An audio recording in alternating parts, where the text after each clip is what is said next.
en la segunda parte de tu clase 3 y bueno, pues retomamos la parte de los modelos de desarrollo en México. Cuando nosotros empezamos a hablar de los modelos de desarrollo en México, recordemos que es el plan que se tiene o que toman en cuenta ciertos sexenios, podemos decirlo de una manera, para hacer cumplir las propuestas que ellos lanzaron en campaña o de acuerdo a la situación del país. Entonces, un punto importante pues es el modelo de industrialización por sustitución de importaciones. ¿Cuándo se echó a andar este modelo? Bueno, pues se echó a andar durante la dictadura de Porfirio Díaz. Vamos a tomar en cuenta. El modelo de industrialización por sustitución de importaciones fue puesto en marcha en México con el fin de revitalizar la economía después de la Gran Depresión afectara gravemente al país, ya que el modelo de crecimiento hacia afuera o agroexportador desarrollado durante la dictadura perfecta de Porfirio Díaz. Ojo, voy a hacer una corrección. Este era el que se trabajaba anteriormente. Cuando estaba Porfirio Díaz, se tomaba en cuenta el crecimiento hacia afuera o el exportador, que era exportar mis productos. Mi producto de materia prima era lo que se exportaba y de ahí se obtenía el principal recurso. Cuando esta dinámica cambia y nos dejan de comprar tantos productos, pues entonces no queda de otra que buscar otra alternativa. La otra alternativa, pues fue el modelo de sustitución de importaciones. Y empieza aquí la primera propuesta. Fuerte participación del gobierno en la economía para fomentar el crecimiento a partir de la inversión en obras públicas y en general de cualquier tipo de gasto que estimule la demanda agregada, el consumo, la inversión y otros. De aquí que este modelo se identifique como un modelo de Estado benefactor o de bienestar, pues este adquiere la responsabilidad de prever servicios y garantías a la población de su nación. ¿Qué quiere decir? Que prácticamente el gobierno tomaba en cuenta todas las responsabilidades para atención del pueblo, todas. Atención alimenticia, bueno, pudiésemos decirlo alimenticia con la SUPO o demás. Bueno, en su momento tenían otro nombre, pero pudiésemos llevarla a cabo. Medicina, medicamento, todo. Esa era la población, él preveía de manera directa a la población. La segunda es el diseño y el establecimiento de políticas de expansión que activen la economía, tales como bajar los impuestos y las tasas de intereses. En este caso se estaba proponiendo o se estaba tomando en cuenta dar ese tipo de facilidades a personas que quisieran tener un negocio o que ampliaran un negocio para activar la economía y generar empleos. La tercera es la producción de bienes en el país para no perder los bienes exteriores. ¿A qué se refiere? La proposición consistía en fomentar la industria privada nacional basada en el proteccionalismo económico y protección de los productos del propio país, poniendo limitaciones de entrada de productos extranjeros.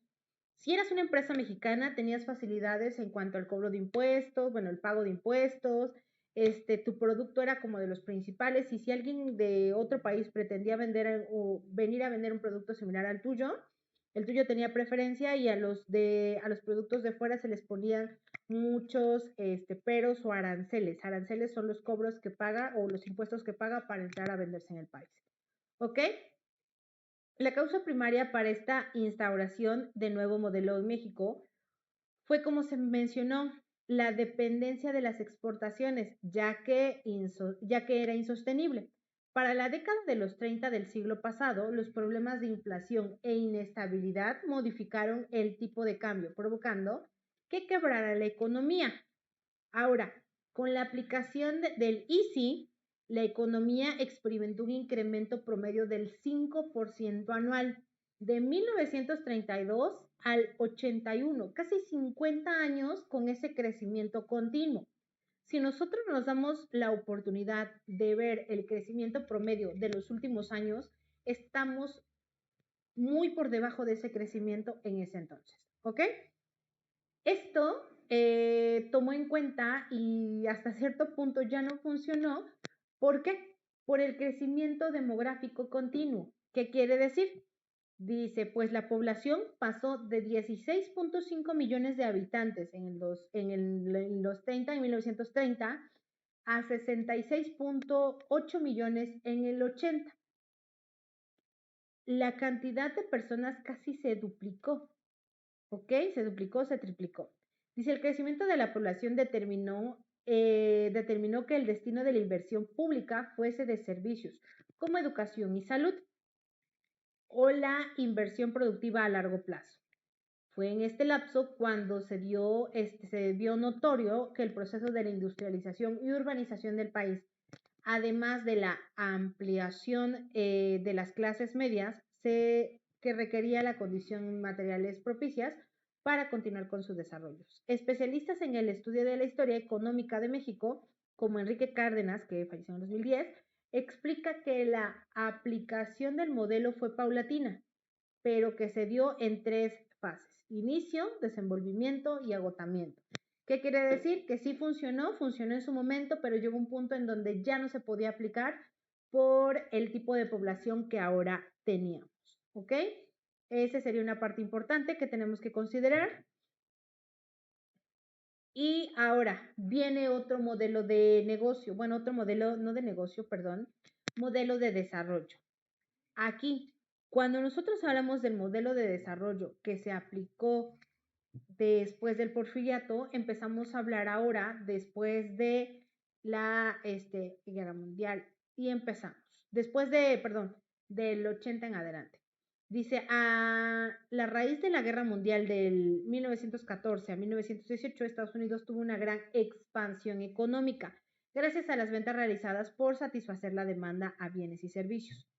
Cuando nosotros empezamos a tomar en cuenta esto, esta es una parte importante en donde nos explica cómo se sobrevivió durante el Porfiriato.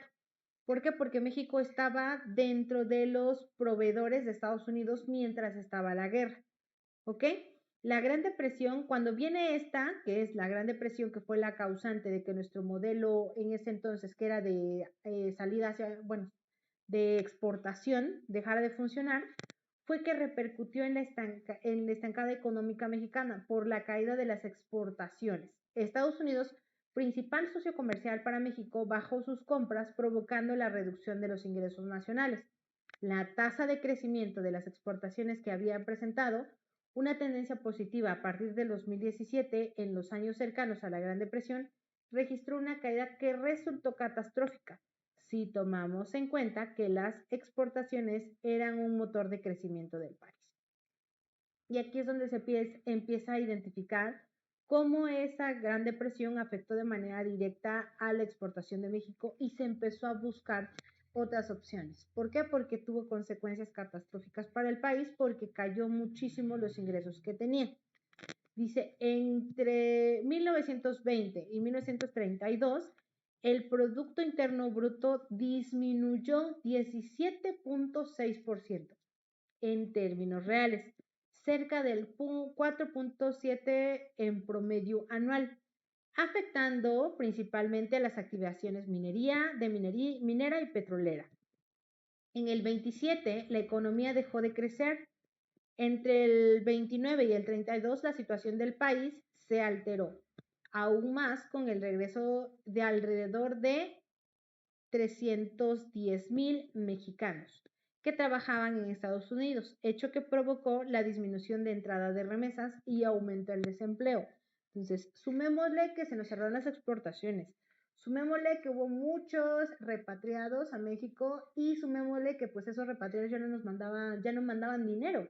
Entonces, ahí es donde se dio esa causa. ¿Ok? Entonces, esta es la parte en donde se sufrió, o bueno, se pensó en crear otro modelo de desarrollo. ¿Ok? Hasta aquí dejamos nuestra clase número 3.